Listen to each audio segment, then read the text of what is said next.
Okay, welcome back to members of 121 Community Church in Grapevine, Texas, and our brand new movie review of INGMAR BERGMAN's film CRIES and Whispers. I say new because this is a little bit more comprehensive. This is after I've gone through 10 very diligent viewings of the film. This is after 10 very intense studies of the film.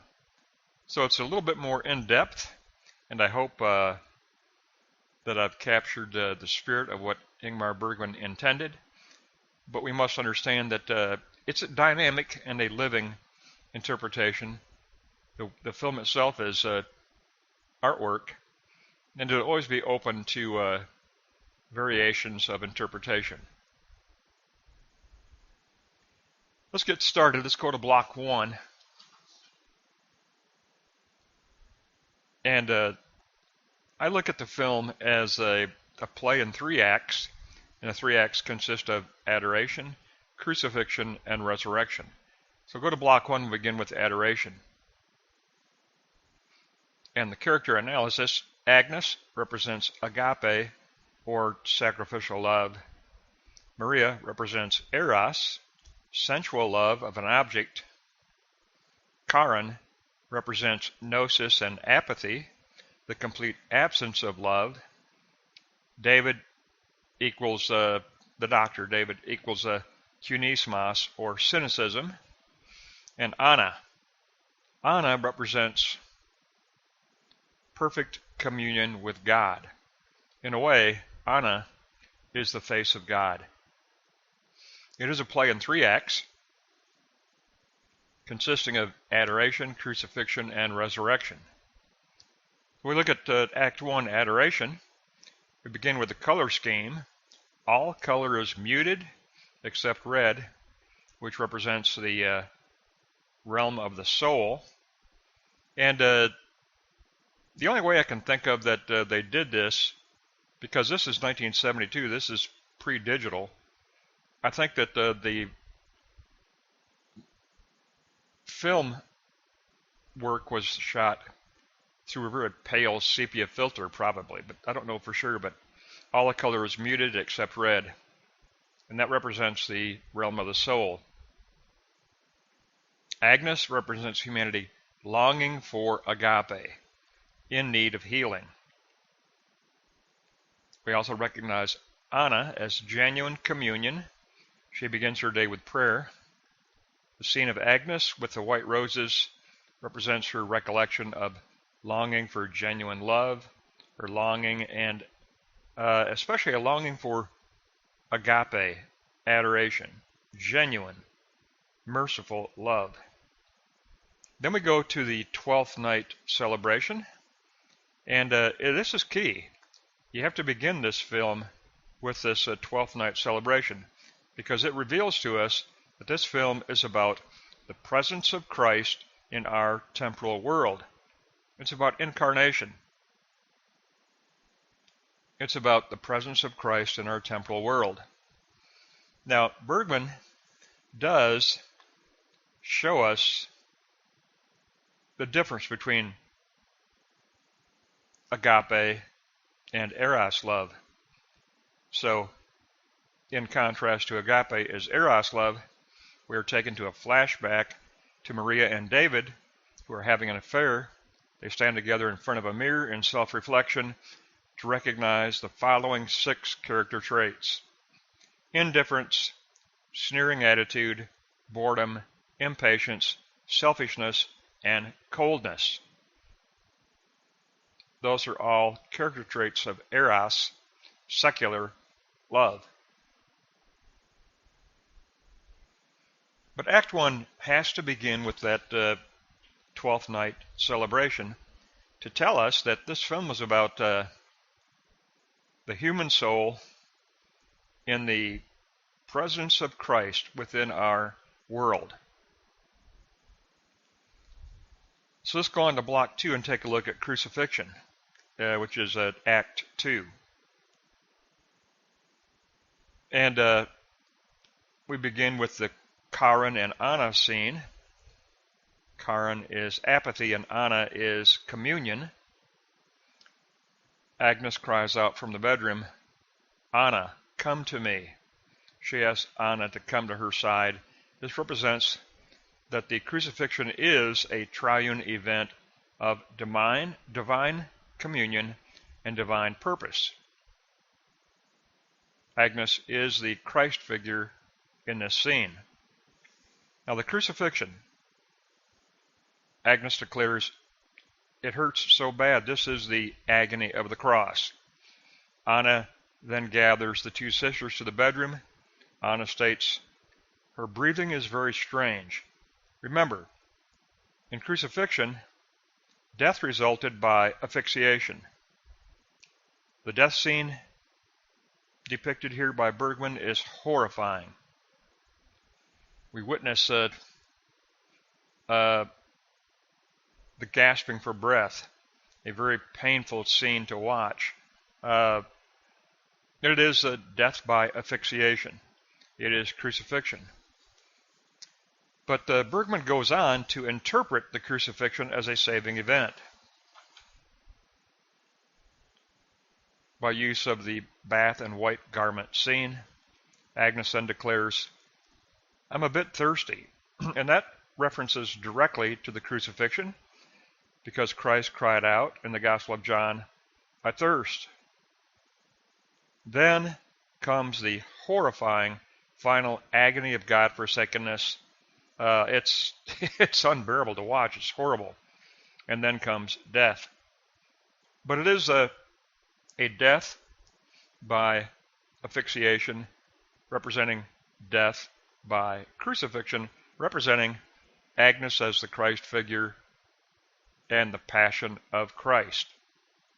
It is Bergman's presentation in a film of a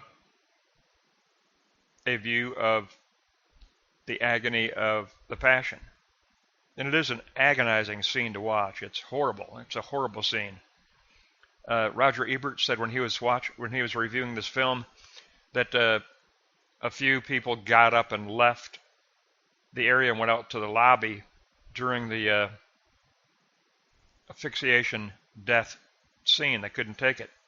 It is horrifying. I move on to Block 3 and Act 3, and we close out with Resurrection. Actually, we close out with Judgment and Resurrection. Let's go to Block 3. Okay. Worthy is the Lamb. The scene of the minister and last rites takes place. The minister declares of Agnes, you were found worthy. You submitted to the agony of the Passion. Here we have Agnes representing the Christ that has taken up all humanity into the Passion. The minister declares Agnes mediator. Please pray for us. Free us from anxiety. Give our lives meaning, because your faith is stronger than ours. The minister declares Christ mediator. Then we move on to Karen and Frederick, and we go there because this interprets how far the Passion of Christ reaches to be efficacious. They represent Hades. They represent spiritual death. The Passion reaches even to the depth of this spiritual depth. There's no communion between Karen and Frederick. Karen is dressed in black to signify spiritual death. She declares that all of this sacrificial love is a web of lies.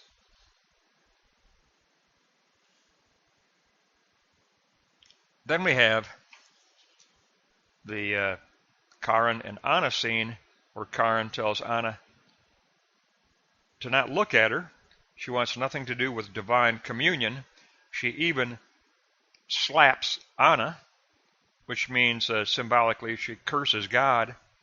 Karen then wounds herself with a piece of the broken chalice representing the sacrament.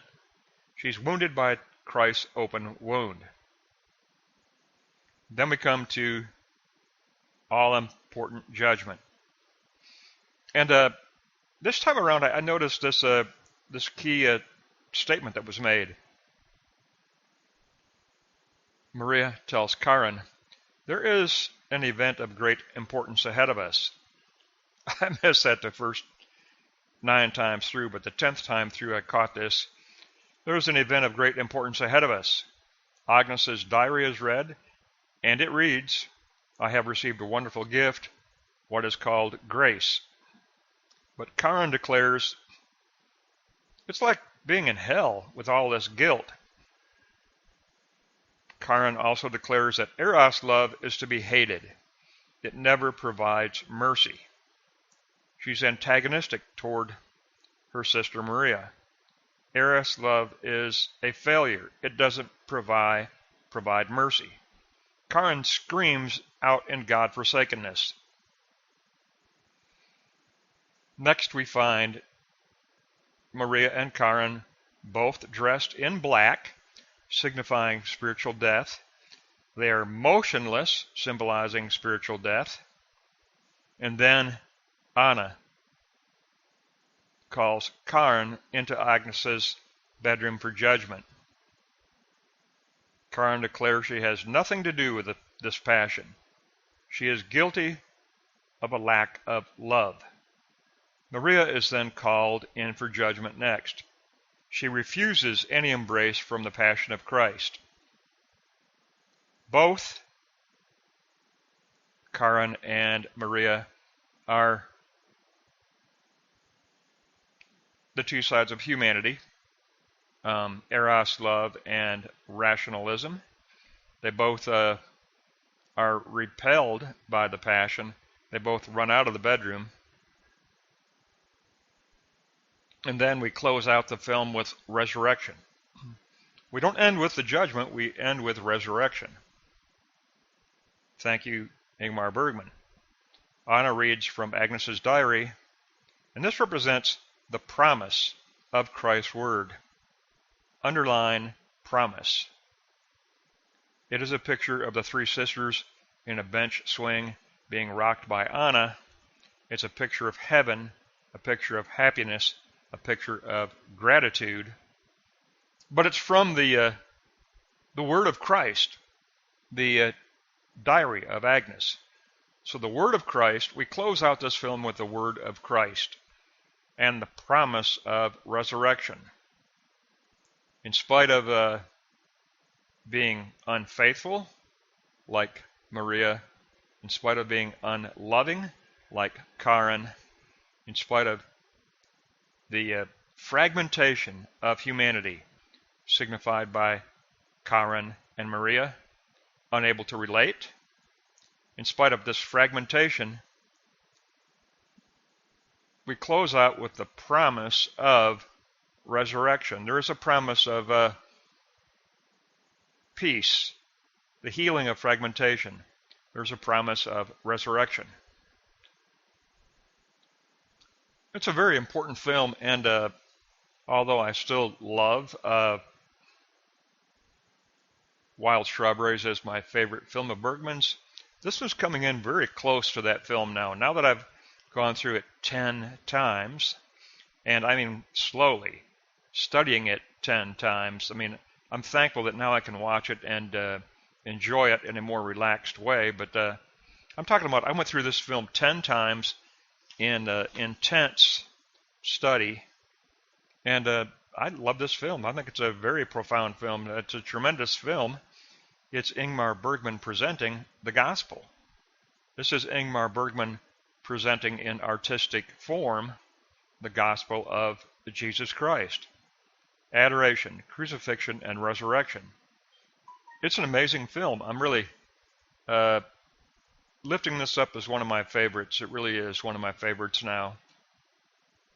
But you notice how the characters began as representations of love, and then they transition. You know that, for example, Agnes is agape, sacrificial love, and she transitions to becoming the Christ figure because Christ is the incarnation of agape love.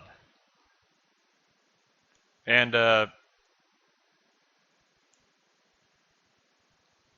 we do have the picture of the face of God in Anna. She is the perfect communion. She is the, if you will, she is the triune Godhead throughout the entire film. So Anna is a very important character. She is communion. She is the triune, the face of the triune Godhead. Remember, the beginning of the film, it scanned what? It scanned all those clocks. That was to tell us that we are examining the presence of Christ in this incarnate world. Bergman began the film by scanning all those clocks. It's about this world. It's about the Christ who comes to live with us, to be the incarnate Savior. And so it's in the beginning of the film, we have this scanning of all the clocks, like we're dealing with the incarnate presence of Christ. It's a tremendous film, and after 10 times studying it, I now lift it up to very close to being equal to Wild Strawberries. I probably put them as equally my favorite now. That's going to wrap up this review, and all it should do for you is give you a basic